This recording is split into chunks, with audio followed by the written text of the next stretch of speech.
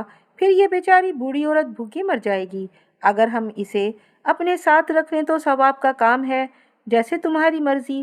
بادشاہ نے کہا، ٹھیک ہے حجن بی، تم ہمارے پاس رہو گی۔ شہزادی بانو نے حجن بی سے کہا، خدا تم دونوں کو خوش رکھے بیٹا، تم نے مجھ پر احسان کر دیا ہے، خدا اس کا پھل تمہیں دے گا۔ حجن بی نے کہا، اور پھر ان دونوں کے ساتھ تالاب والے محل میں آ گئی۔ بادشاہ، حجن بی اور شہزادی بانو بعض اوقات اکٹھے باہر نکل جاتے اور کچھ دیر یعقوب کا انتظار کر کے واپس محل میں آ جاتے۔ بادشاہ یعقوب کے لیے سخت پریشان تھا، اس کی سمجھ میں نہیں آ رہا تھا کہ وہ کیا کرے اور کیا نہ کرے۔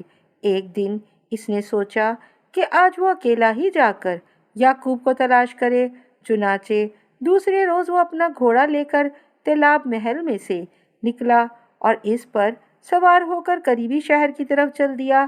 کچھ دیر بعد وہ شہر پہنچ گیا۔ اب وہ بازار سے گزرنے والے غریب اور فقیر کو غور سے دیکھتا جا رہا تھا، لیکن اسے اپنا یعقوب فقیر کہیں نظر نہیں آ رہا تھا۔ پورا شہر کھنگال ڈالا، چپا چپا دیکھا، لیکن یعقوب کا نہ ملنا تھا نہ ملا۔ تھکن کے مارے بادشاہ کا برا حال ہو گیا اور بھوک بھی خاصی چمک اٹھی تھی۔ بادشاہ نے وہیں کھانا کھایا۔ یعقوب کی تلاش میں بادشاہ کافی تھک گیا تھا اور ویسے بھی اب دوپہر ہونے والی تھی، چنانچہ وہ واپس جنگل کی طرف چل دیا۔ حجن بی کو یہاں رہتے ہوئے آج تیسرا دن تھا اور منصوبے کے مطابق اس نے آج ہی شہزادی بانو کو یہاں سے نکال لے جانا تھا، لیکن آج پھر بادشاہ صبح ہی سے یعقوب کی تلاش میں گیا ہوا تھا۔ شہزادی بانو اور حجن بی محل میں بیٹھی آپس میں باتیں کر رہی تھیں۔ دوپہر ہو چکی تھی اور بادشاہ کے آنے کا وقت بھی ہو چکا تھا، چنانچہ شہزادی بانو نے حجن بی سے کہا کہ وہ دسترخوان بچھا کر کھانا چن دے۔ حجن بی نے فوراً ہی اس کے حکم کی تعمیل کی۔ وہ دل ہی دل میں کہہ رہی تھی، شہزادی بانو، آج آخری بار تو اس محل میں پکا ہوا اور میرے ہاتھ کا پکا ہوا کھانا کھا لے، پھر تجھے کسی دوسرے بادشاہ کے محل کی روٹیاں ہی کھانا پڑیں گی۔ تھوڑی دیر بعد بادشاہ آ گیا۔ اس نے گھوڑا حجن بی کے حوالے کیا اور خود شہزادی بانو کے قریب آ گیا۔ شہزادی سمجھ گئی کہ بادشاہ کو آج پھر ناکامی ہوئی ہے، اس لیے اس نے مزید کچھ پوچھنا بیکار ہی سمجھا۔ دونوں نے مل کر کھانا کھایا۔ کھانا کھانے کے بعد بادشاہ تو دوسرے کمرے میں جا کر سو گیا اور شہزادی بانو حجن بی کے پاس بیٹھ گئی۔ حجن بی کو موقع ملا تو اس نے شہزادی بانو کو بڑے پیار سے کہا، بیٹی، آج تو میرا دل بہت گھبرا رہا ہے، چلو باہر کی سیر کر آئیں۔ چلو حجن بی، میں تو تیار ہوں، شہزادی بانو نے کہا، اور پھر شہزادی بانو جا کر سوئے ہوئے بادشاہ کی جیب سے منکا نکال لائی۔ حجن بی اور وہ تالاب سے نکلنے والے راستے کی طرف بڑھی۔ حجن بی نے کہا، بیٹی، آج تو منکا مجھے دے دو، میں بھی دیکھنا چاہتی ہوں کہ اس سے کیسے باہر نکلا جا سکتا ہے۔ شہزادی بانو نے منکا حجن بی کو دے دیا۔ پھر وہ دونوں تالاب سے باہر نکل آئیں اور سیر کرنے لگیں۔ اچانک حجن بی کے منہ سے ایک زوردار چیخ نکلی۔ شہزادی نے مڑ کر جلدی سے حجن بی کی طرف دیکھا۔